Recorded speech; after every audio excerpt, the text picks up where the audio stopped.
Good morning, children. Suprabhat बच्चों. Today I will continue your story, chapter number 5, Anita and the honeybees. Here it is a topic, staying in school. यानी कि Anita school में रहती है, पढ़ती है. Time past, समय गुजरा. And soon I completed class 5.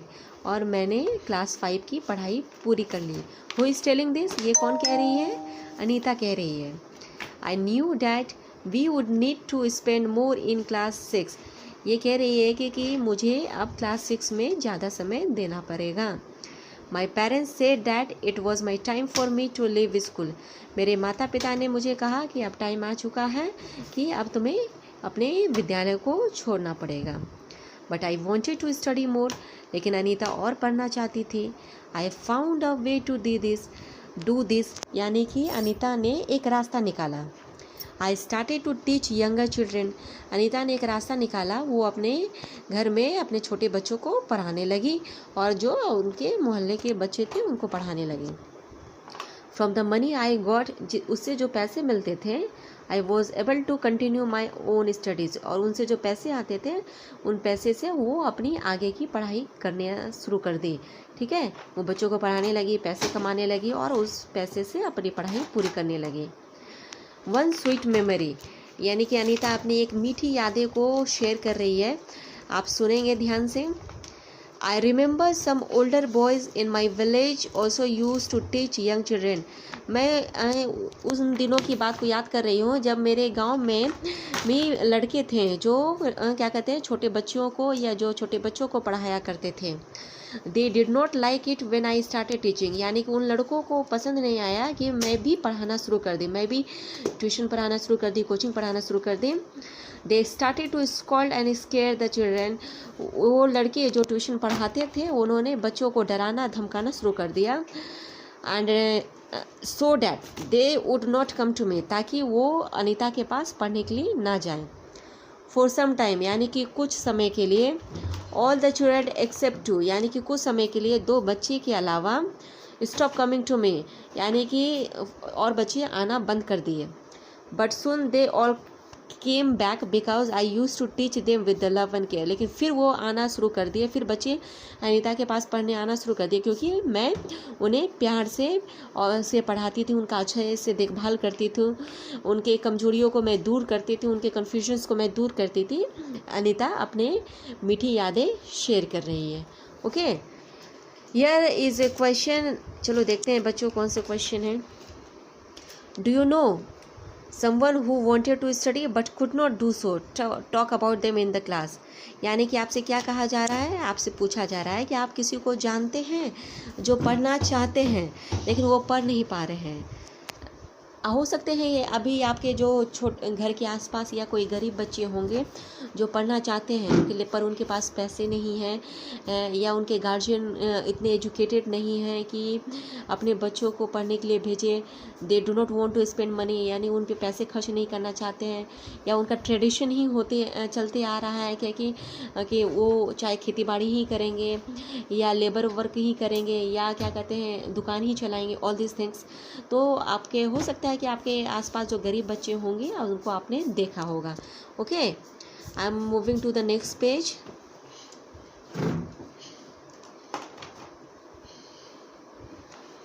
Okay, here it is.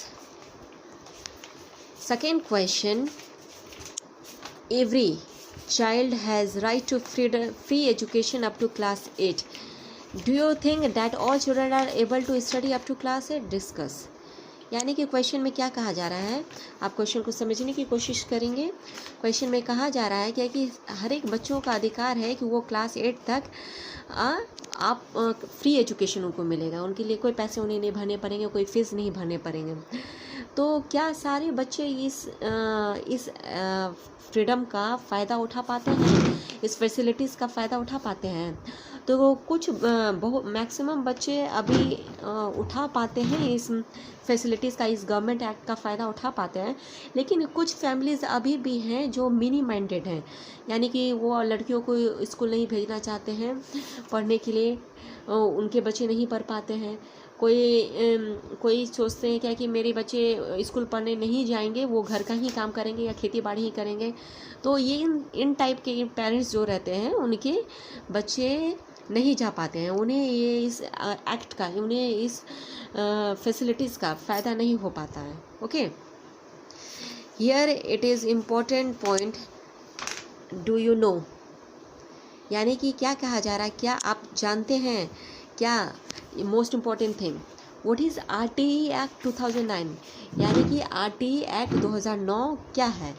बच्चों आपको इस एक्ट को जानना पड़ेगा, and it is very important question that is asked in examination, what is RTE act 2009। Okay, तो according to this act, what is written here, this act provides, कह रहा है provides the right of free and compulsory education to each child age 6 to 14 years, यानी कि इस act के according 6 से 14 साल के बच्चों को उन्हें फ्री एजुकेशन मिलेगा, यानी कि उन्हें मुफ्त शिक्षा प्रदान की जाएगी सरकार के द्वारा, यानी गवर्नमेंट स्कूल की बात हो रही है। यानी कि इस एक्ट के अकॉर्डिंग बच्चे जो 6 साल से 14 साल के बीच में हैं उन्हें फ्री एजुकेशन मिलेगा गवर्नमेंट स्कूल में। गवर्नमेंट ने ये फैसिलिटीज़ दी हुई है बच्चों को।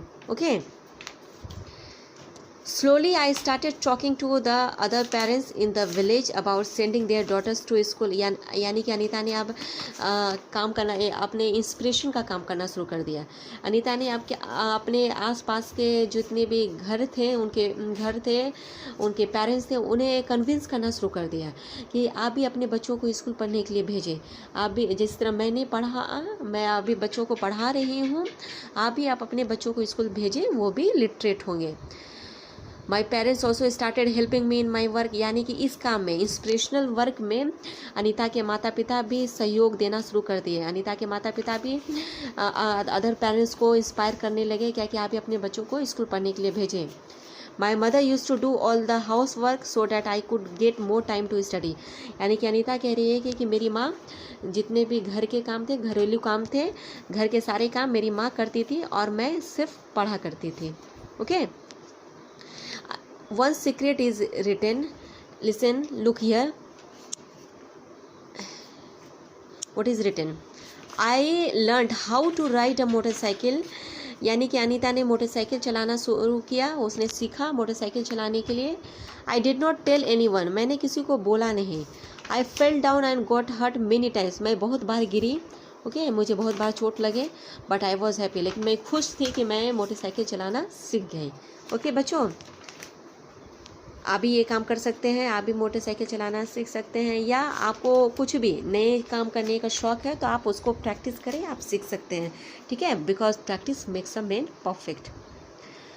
From school to beekeeping, यानी कि अब अनीता स्कूल में पढ़ाई करते करते अब उसे मधुमक्खियों को पालने का शौक़ हो गया। वो मधुमक्खियों को रखा करती थी, उसे पाला करती थी।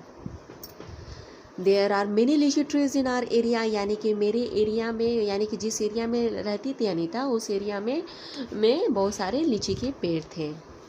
Honey bees are attach to the लीची ट्रीज, यानी कि मधुमक्खियाँ लीची के पेड़ों पे आती थी। मधुमक्खियों को तो मीठी चीज़ें पसंद हैं, वो तो लीची तो मीठे होते हैं, तो वो ओब्वियसली आएंगे ही उनके पास।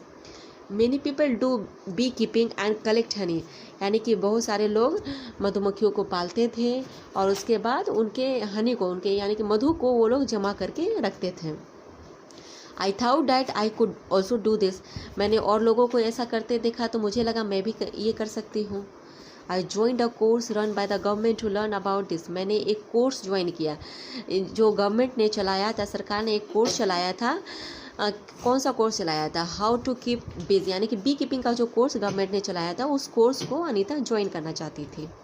I was the only girl in this course, यानी कि ये कोर्स में जितने भी थे मेल मेम्बर्स थे, उसमें से एक ही अनीता जो थी जो फीमेल मेम्बर थी। ड्यूरिंग माई ट्रेनिंग, यानी कि मेरे ट्रेनिंग के दौरान, I found that honey bees laid their eggs from October to December, यानी कि मैंने ट्रेनिंग के दौरान मैंने सीखा कि मधुमक्खियाँ जो हैं वो अपने अंडे देती है अक्टूबर टू दिसंबर के महीने, यानी कि अक्टूबर, नवंबर और दिसंबर, इन तीनों महीनों में मधुमक्खियाँ अंडा दिया करती हैं। This was the best time to start beekeeping, यानी कि ये सबसे अच्छा समय था, मधुमक्खियों का पालन करने का समय आ गया था। Okay here it is some questions. First question is, have you seen any insects near flowers? Find out their names and write. यानी कि आपसे क्वेश्चन पूछा जा रहा है कि आप अपने फूलों के पास कीड़े मकोड़ों को देखे हैं? Find out their names and right. Obviously आप फूलों के पास कीड़े मकोड़ों को देखे होंगे. आपने ग्रास ऑफर को देखा होगा, एंट को देखा होगा, हनी बीज को देखा होगा. Okay, you can write all this names. Okay, next question, this is your question in homework. Okay, this is your today's homework. You will do it in your copy. Draw and colour their pictures in the notebook. यानी कि आपको 2 insects या 3 insects के pictures draw करना है और आप उसको कलर करेंगे.